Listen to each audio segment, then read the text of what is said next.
thought very intentionally about the name Nomi. So it's named after a girl that I met, survivor, 8 years old. We met her in 2008.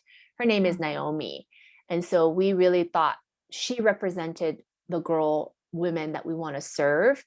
And our mission from the start is a world without slavery, helping women reach their full potential. And during that period, specifically, it was to provide training and job opportunities for survivors and women at risk.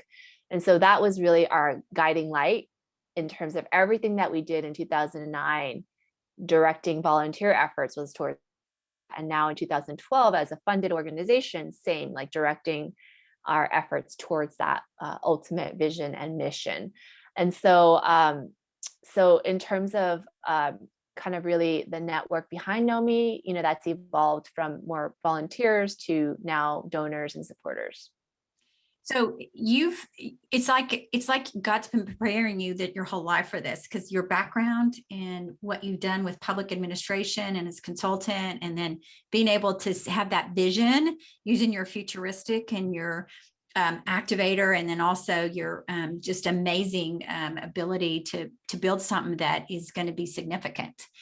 So tell me what lessons you learned along the way when this happened in your life, and how, who came along and what kind of journey you experienced as you were building this.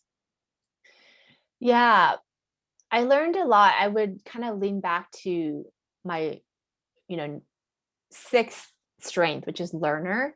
I learned a lot from the women that we serve. I mean, spending time in northern India where there's lack of potable water, limited electricity.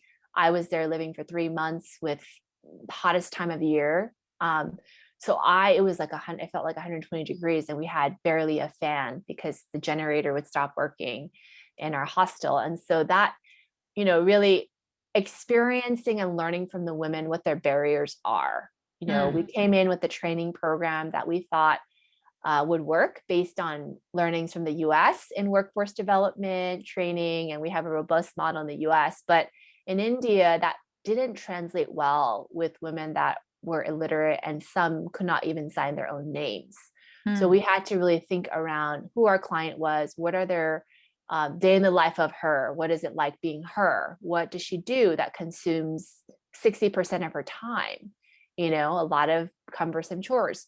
So we really kind of thought the process and created the curriculum for her.